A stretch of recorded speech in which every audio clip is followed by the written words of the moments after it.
Quelle étape, toi, tu es passé par... ça a été quoi la première grande étape de ton changement? La première grande étape de mon changement, Donc t'as senti que tu devais... t'as compris que si tu devenais pas quelqu'un d'autre, ou si tu devenais pas toi-même, bah t'avancerais pas. T'avancerais plus. c'est spirituel en fait. Il y a un moment dans ma vie où j'ai évolué spirituellement, où j'ai goûté un peu à la spiritualité, et je suis passé d'un mode Tarek, salarié, ingénieur, qui gagne bien sa vie, qui peut se permettre de se payer ce qu'il veut, etc. Et à ce moment-là, j'ai eu une étape un peu initiatique spirituelle qui a été très importante pour moi et qui m'a fait monter. Mais je pense parce que j'étais dans les escaliers, tu vois, j'étais dans la pyramide de Maslow. C'est les besoins primaires, secondaires, etc. Avoir à manger, les besoins d'être en sécurité, d'appartenir à un groupe, etc. Et lors de ce voyage spirituel, si je peux me permettre de le décrire comme ça, je pense que j'ai atteint le sommet de la pyramide, pas en tant qu'accomplissement, mais ce besoin de qu'est-ce que je fais sur Terre en fait. Pourquoi je suis là en fait. Est-ce que je suis là juste pour consommer, gagner de l'argent et avancer? Et je me suis dit derrière il y a un autre but. Et forcément il y a un autre but. Et ben je demande aujourd'hui à Dieu, à l'univers, qui vous voulez, vous le comprenez comme vous le voulez, le champ quantique, etc. Utilise-moi de la meilleure des façons. Et à partir de ce moment-là, quand j'ai mis cette intention dans l'univers, c'est comme la loi de l'attraction en fait. Tout s'est mis en place parce que je le vivais, ce que je suis en train de te dire là, ce que je suis en train de dire avec des mots, je le vivais au fond de moi-même. Ça bouillait de l'intérieur. Je voulais être le plus utile aux autres.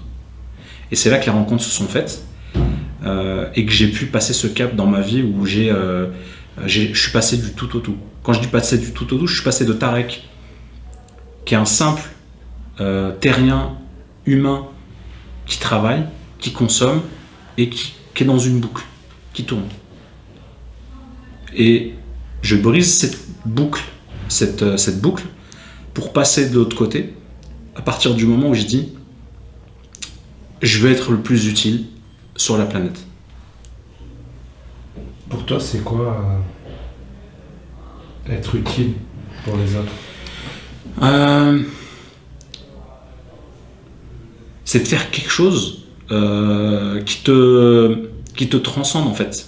C'est-à-dire que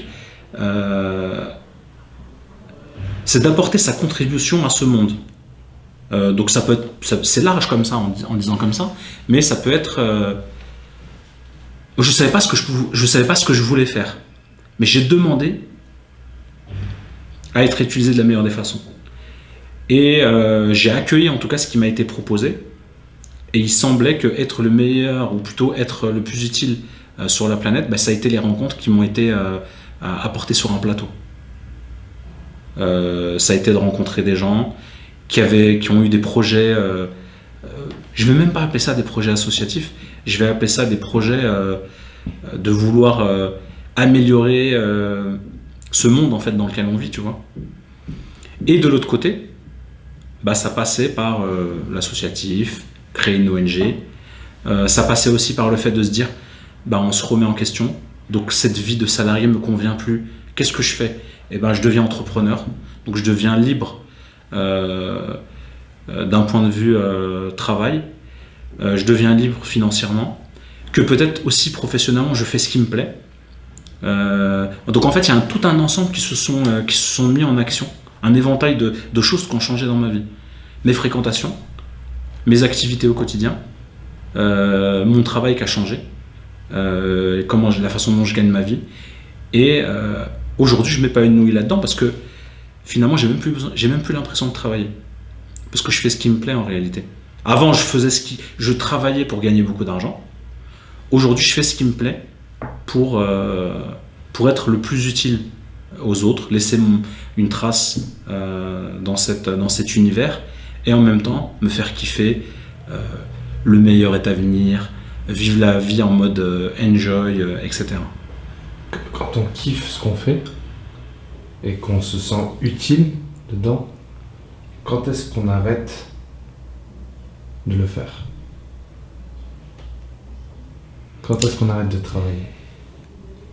Ben, je pense qu'on arrête de travailler quand on sera 6 pieds sous terre. Dans ce bas monde. Ici-bas. Après, de l'autre côté, hashtag le meilleur est à venir. Mais sincèrement, hein, moi je pense que là aujourd'hui, la vie d'entrepreneur, la vie que j'ai d'un point de vue, ce que je fais dans les ONG dans lesquelles je suis, la façon dont je mène ma vie aujourd'hui, je pense que je pourrais faire ça jusqu'à la fin en fait. Je me fixe, pour te dire, le modèle retraite ne me parle même plus. D'ailleurs, je suis sorti de ce système-là parce que je suis en mode entrepreneur, je ne cotise pas pour ma retraite, etc. Je ne vise même plus la retraite. Parce que pour moi, tant que tu kiffes ce que tu fais, en fait, il n'y a pas de retraite. La retraite, c'est Inch'Allah au paradis.